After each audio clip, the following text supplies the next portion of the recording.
Mais um pouquinho essa entrevista que eu fiz com a Paula, a filha do Pim. E agora ela fala um pouquinho, né? Quando o Pim, ele deu uma parada na carreira dele como cantor. Solta, Popó.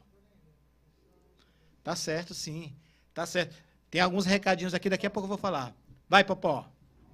Paula, o Pim ele fez muito sucesso na década de 80, principalmente.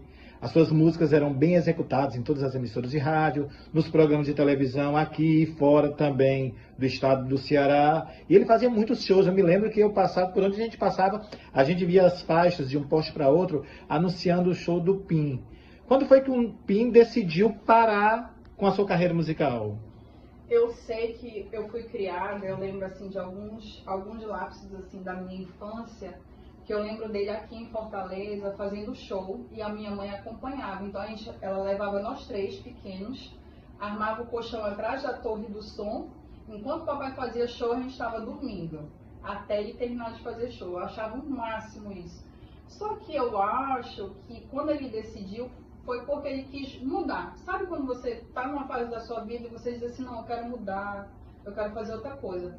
E aí ele parou, eu acho que por volta de 90, ele deve ter parado, década de 90. Os shows já tinham diminuído um pouco? Já. E aí ele pegou, decidiu voltar para a cidade natal dele e montar a rádio.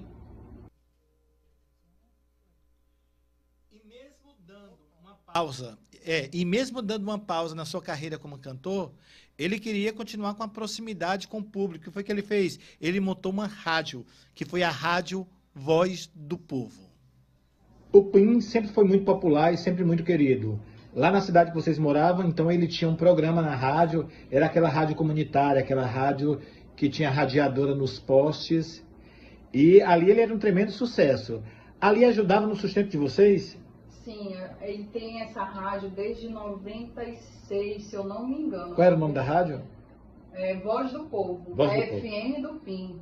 Aí só sucesso. Tinha o slogan. Eu cheguei a trabalhar na rádio, ele botou a gente para trabalhar desde cedo, os três filhos dele, com a minha mãe, né? A gente trabalhou desde cedo na rádio. Então a rádio era dele, o dia inteiro o programa era dele, de manhã e de tarde.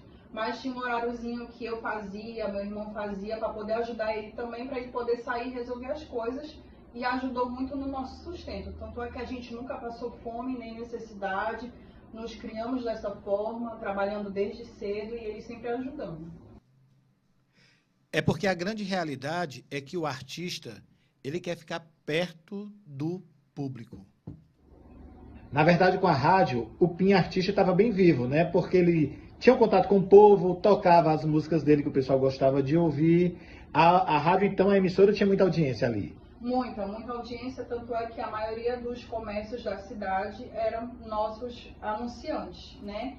E aí também, sempre que tinha aniversário, alguma coisa, ele sempre era convidado para muito evento. Era a celebridade do local.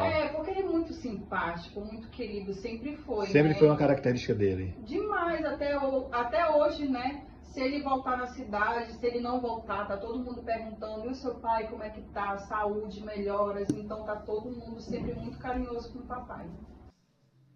E para manter o bom funcionamento da rádio, sim, tinha os patrocinadores. Os pequenos comerciantes ajudavam com algum valor e quando não tinham valor, ajudavam com produtos, com mercadorias? A cobrança era maravilhosa, ele tinha um caderninho, né? Com os valores, mas tinha comerciante que não era questão de valor, mas ele gostava de pegar o produto. Então quem vendia peixe, às vezes ele pegava o peixe, quem vendia o charque, ele pegava o charque, o açaí, uma marmita, que aqui fala quentinha, né? Mas tinha os comerciantes que pagavam em dinheiro realmente, era dado o recibo e tudo mais. E quando ele podia, assim, na maioria das vezes, ele chegava para mim com os produtos e dizia assim, minha filha, escolha o que você quer.